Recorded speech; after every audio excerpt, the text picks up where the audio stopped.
Hello, this is Darrell Castle with today's Castle Report. This is Friday, the 22nd day of September in the year of our Lord 2023. I will be talking about the troubling dissatisfaction that's present in American life today.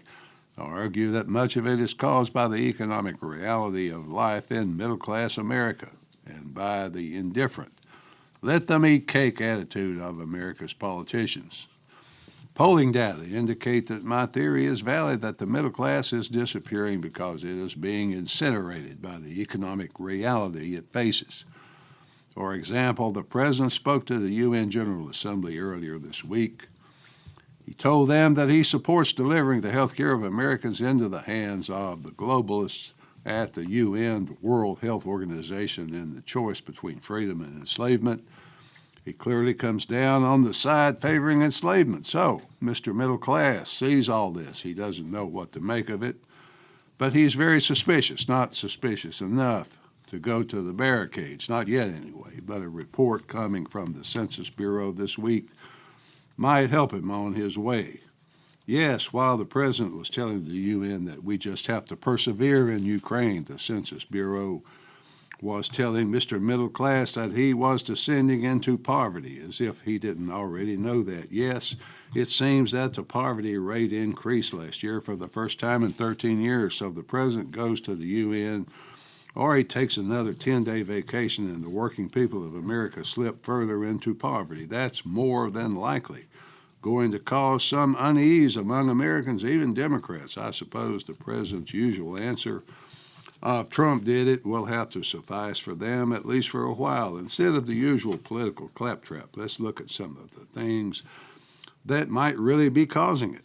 Recent polls indicate that something is wrong out there in middle America. Democrats and Republicans alike understand that the problems are eating away at their lives and their standard of living, whether Democrat or Republican, or whether they are ashamed to be publicly identified with either of those groups, and therefore they identify themselves as independent. They know something is wrong. They may blame each other, as their masters at the heads of the two political parties have trained them to do. But there seems to be a growing unease as business as usual fails to provide answers. The disease is economic. Although it may exhibit many symptoms, it is economic. When James Carville advised Bill Clinton in 1992, quote, "It's the economy, stupid," end quote, he was right.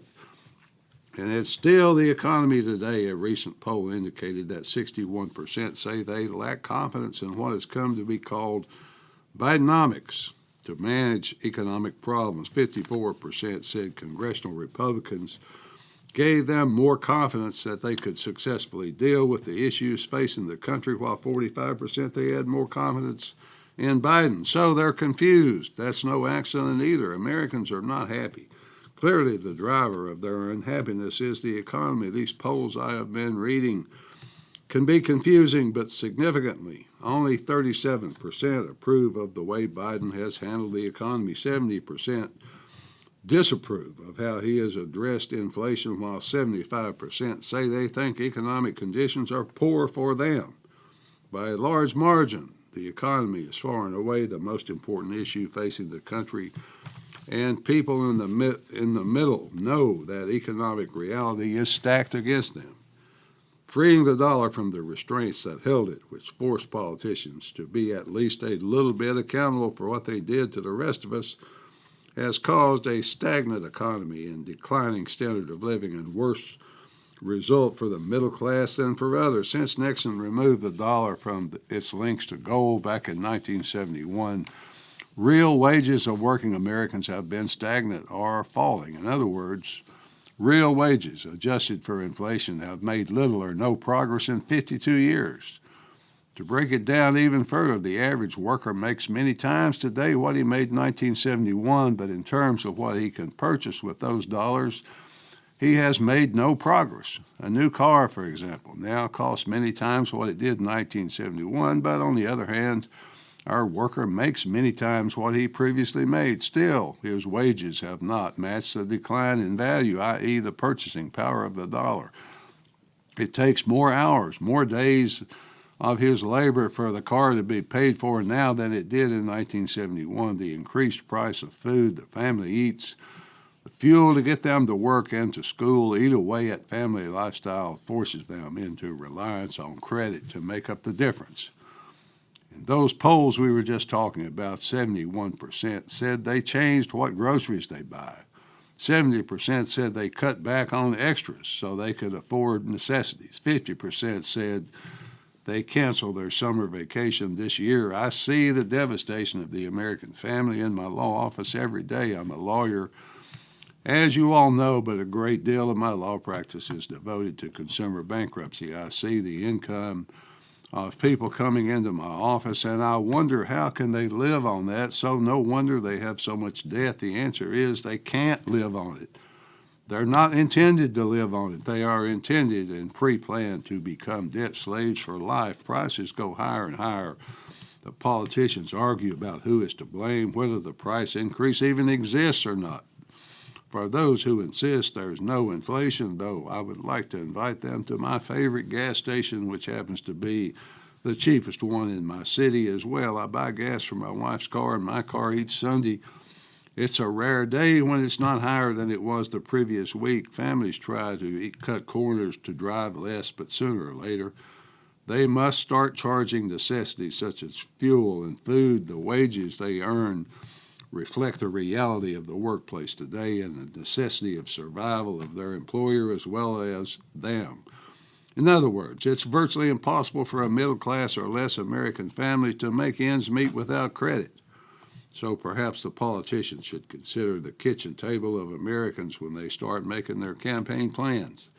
They could start by explaining how the refusal to achieve energy independence affects the ability of people to get to work without buying gas on credit, especially now with the BRICS Oil Alliance reducing production, driving prices higher. How does constantly increasing government spending impact their household bottom lines? If the government could just allow American agriculture to be unleashed, food inflation would be greatly reduced. At least everyone could then be fed. The fact that I know and Mr. Middle Class, who is now trending toward lower class, knows these policies are intentional, that contributes to anger and to stress that's being felt across America. The problem is that the politicians are members of the ruling elite. And Mr. Middle America is not a member of the ruling elite. He knows that his country's been stolen from him. He therefore lives in frustration because he can do little besides put up with it. He can't even freely express his dissatisfaction because free expression is now stigmatized. His children are taught in public schools that free expression is bad unless it reflects the wishes of the global ruling elite. How are these things possible here in America? If inflation is the culprit for our economic problems, the Bureau of Labor Statistics and the Census Bureau both tell us that it is. How can these things happen in the greatest country in the world? This is the greatest country, isn't it? The most educated, the smartest, the least corrupt of any country on earth. If inflation is killing our middle class and our politicians are clueless about it, then maybe some or all of those things I just said are not, or at least no longer true about America. Maybe we're not the most educated since we banned free expression. Maybe we're not the smartest. Maybe our politicians are just as corrupt, if not more so, than those of any other country. Or perhaps we just need to replace our politicians. I know that Mr. Middle Class is troubled by what he sees and by the vices of debauchery, degeneracy, profligacy, which are and have always been a characteristic of the ruling elite of any society. This one is no different. Breitbart tells us that real household income suffered its biggest drop in 12 years last year. It was 2.3% lower than the previous year. That was the biggest drop since 2010 when it was down 2.6%. Last year was the fourth worst year for household income since 1985. During the pandemic, the government, i.e. the Fed, pumped trillions of dollars into the economy to help business and workers alike survive the problems created by the government with its lockdowns. The massive infusion of new money, no increase in production, caused rapidly rising prices with no wage growth. We've just seen that not only did production not increase, but it decreased during this period.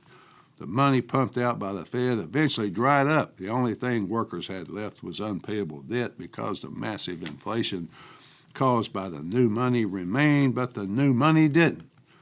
Families faced higher prices for everything they needed without a corresponding rise in income. So, like the government now, $33 trillion underwater. Debt became their only answer.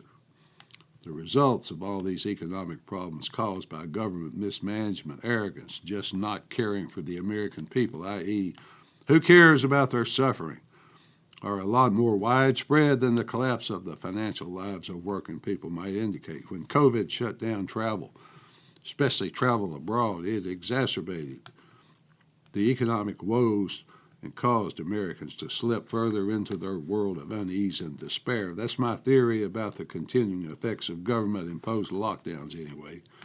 The lockdowns put problems which had been simmering on the back burner in the forefront for all to see. The U.S. has been slipping in the world rankings for such things as GDP, education, reading, writing, etc. for 20 years. The lockdowns exacerbated those problems. So where does that leave Mr. Middle Class in this wonderful world of ever-expanding technology with one breakthrough after another? The government he pays taxes to, with all its bureaucrats and officials, pay lip service to him because he and millions like him are necessary for them to remain in power. No one in power in the elite class cares about him at all. In fact, they think he's a moron because he and his children have gone through the school system they created. He's lucky. If his daughter knows she's a girl and his son knows he's a boy, he may not be as educated as some of the elite betters, but he's starting to understand that this whole system he serves is stacked against him. It's rigged, so that it is virtually impossible for him to survive, to succeed. The elites talk about democracy a lot, which they usually refer to as our democracy, but he knows it seems a lot more like theirs than his. He's starting to think this democracy thing is just a clever ruse to institutionalize elite power within an elite system which he has absolutely no way whatsoever to crack. He wonders, what if this our democracy thing turned out to be just a safety valve to give people like me the illusion of equality and fairness when it's really just about giving the rabble some voice, though the voice is never heard? Perhaps it's just intended to keep people like me from destroying the whole system of elite control. Finally, folks, Mr. Middle Class is dispirited right now, dispirited for good reason. He understands that the values he grew up believing in, that he fought for, are now just words to pacify and control the masses of people like him. At least that's the way I see it, folks. Till next time, this is Darrell Castle. Thanks for listening.